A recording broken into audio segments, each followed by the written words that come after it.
A few months ago, with winter fast approaching, I knew I needed to find something to heat my travel trailer in addition to or in place of the propane furnace that it comes with. As with anything on a homestead, redundancy is the name of the game. I have several electric space heaters, a heated blanket, a Big Buddy heater, but all of those things have significant drawbacks for my homestead. Surely there's something better. So I did some research and started seeing the same recommendation pop up over and over: a diesel heater. So after watching a bunch of review videos and deciding that all of the cheaper models are pretty much the same, I ordered the cheapest one I could find from Vevor. Now, as you know, I don't do sponsors, get paid for review videos, or push affiliate sales on you guys. I bought this product with my own money and have never had any contact with Vevor. I just want to show you how I'm putting this heater to work in my travel trailer and how it turns out. Then maybe that'll give you some ideas for your own needs. After unboxing the heater and taking a look at it, I knew right away I was going to have to put this thing up on blocks. It must be designed assuming you are going to do that, because they even show it up on 2x4s in the instruction manual. I'm installing mine inside this pass-through cargo storage compartment in my trailer, which is right underneath the bedroom closet.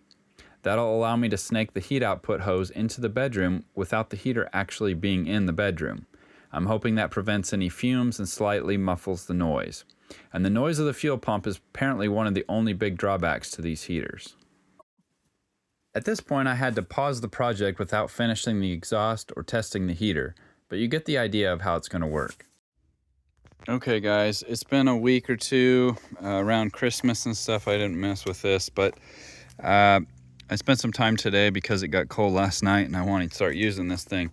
I've got this kind of roughed up. Doesn't look too bad. I'm probably going to need to make some improvements to it.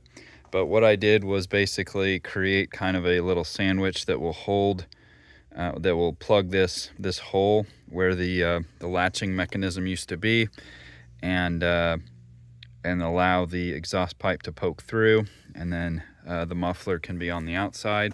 I ran it for about 20 minutes and touched the exhaust pipe, and it's not going to start anything on fire. I'm going to keep an eye on it and watch it longer term, but I feel pretty comfortable with this wood being kind of in contact with the exhaust pipe.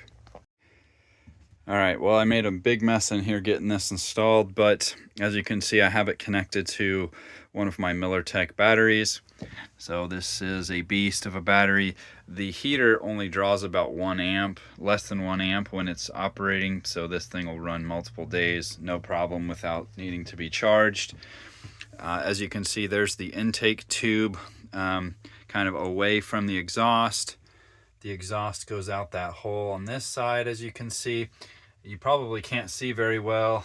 I got a 1-inch flange that I could use to connect to the wood and hold the exhaust pipe in place. So that worked pretty well. And yeah, and then I've got this snaked in. I probably do want to get a much longer pipe. This thing, I'd like to be able to close the closet and just have that thing poking through, because I don't really need to heat the closet as well. But this hose isn't even close to long enough. I don't know why they give you such a short hose. It really isn't going to cost much more to give you another couple feet of hose, but whatever, it's a cheap product. So anyway, that's kind of the rough install. Like I said, over time I'll make improvements to this. I did have to prop it up even higher than what I had anticipated, which did help with getting this above this lip here so that I could get some heat inside the trailer.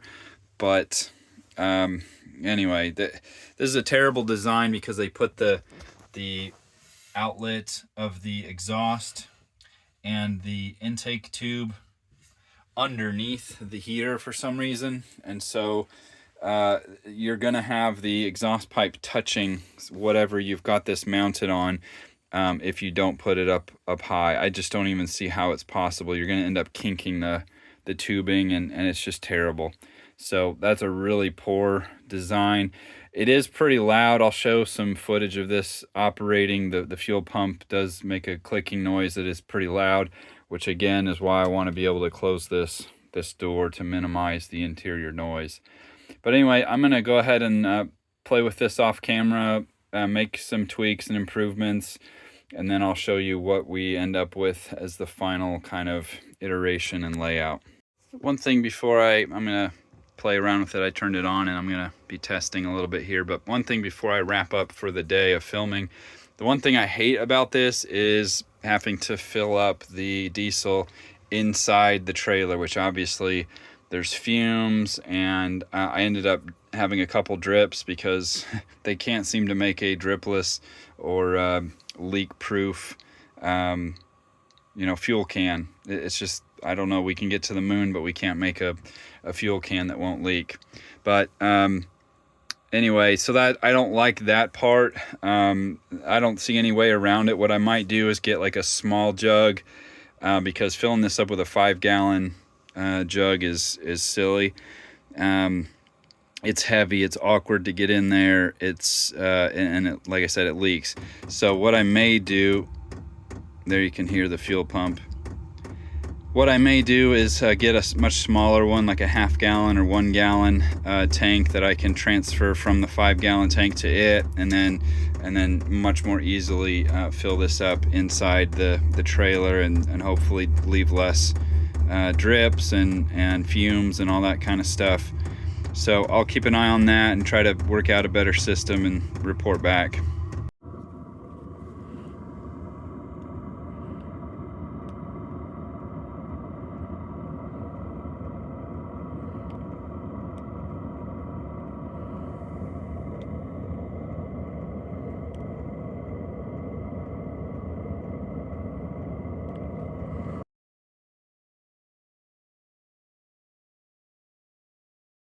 Okay guys, it's been about a week living with this thing. I've only used it a couple times, well, 3 or 4 times I guess, but only once overnight.